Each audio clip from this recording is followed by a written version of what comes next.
Hello and welcome, Stephen Howard from the Grinning Frog. I am delighted to be able to show you the Final Quest box set. This is the final full bundle that has now come back from the printer in its entirety.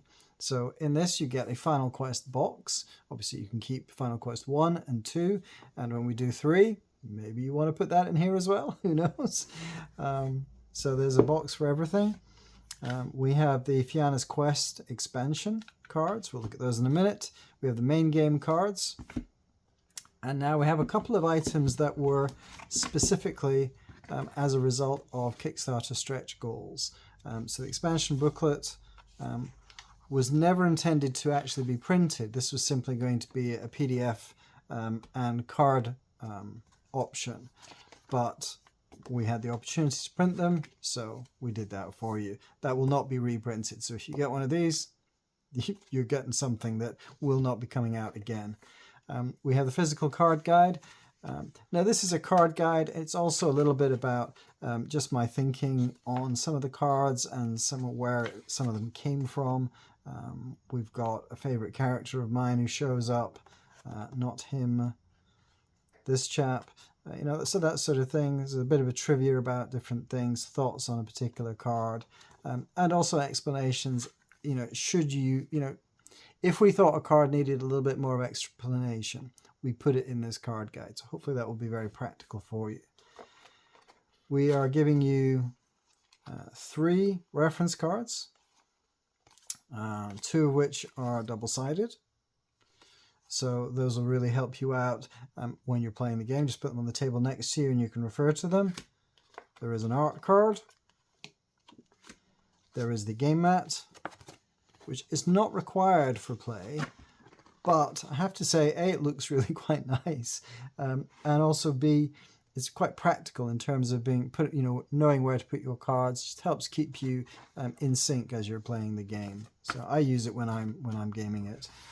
And I used the draft version when I was playtesting. And then you have the rulebook itself. So it's the fattest, chunkiest rulebook that we've ever produced, or gamebook, I should say, really. Clocking at 64 pages, and has come out really nicely from the printer. So I'm really pleased with how this has all come together. So that's it. So you get all of those things in Final Quest. That was the ultimate bundle, came with everything. I've not shown you the cards, have I? Not much of an unboxing if I don't show you the cards, is it? I don't script these, maybe I should. Okay, so this is the supplementary deck, and the supplementary deck contains 2 things. It contains Fiana's Quest cards, and it also has a reference card.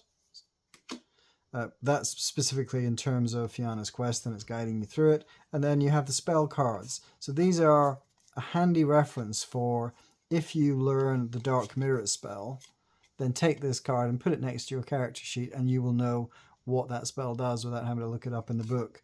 And all of these were individually illustrated, of course.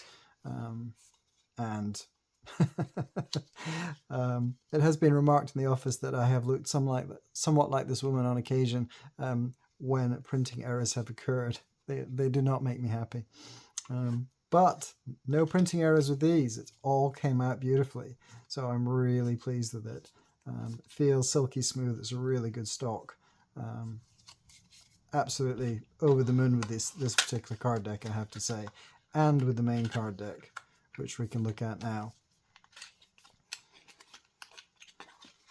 So we've had many hundreds of these decks arrive, and they're due now to be sent out to backers. We'll be getting onto that straight away. It's quite a big process. There's the dice to put in the boxes. There's all the individual sets to collate. We will be cracking on with it straight away and getting things out to people as soon as possible. And that's one of the things that, in fact, this is something I wanted to show you. This is the first time that I personally have created a deck where you've got 2 double-sided opponent cards at the end, because that doubled the options for us.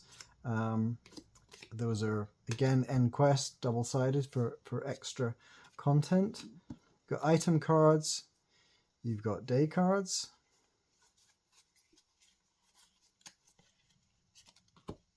then there are quest cards.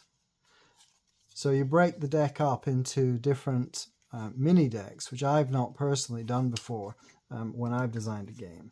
But I think it really works for Final Quest, because Final Quest is at its heart a game of story. And as you play through the story, I think it really made sense to have an event card, to have a quest card, and to have those be special and separate. Then you can only get them on certain occasions. You can't just randomly draw them. So it's a format that I really liked for this. Interestingly, I have just finished designing Xylite Pax Romana. I expected to go down this split route design path, and I ended up not doing that. That game actually all works from a single deck. So I went back to the original format, which sort of surprised me, because often when you design things, the latest thing becomes the thing that you do. And in that case, I just didn't feel it was quite as much a fit for the game and the story that was being told in that game. The Final Quest, there it is. I hope you like the look of that. We'll get shipping it out. Toot sweet. Thank you very much. Bye now.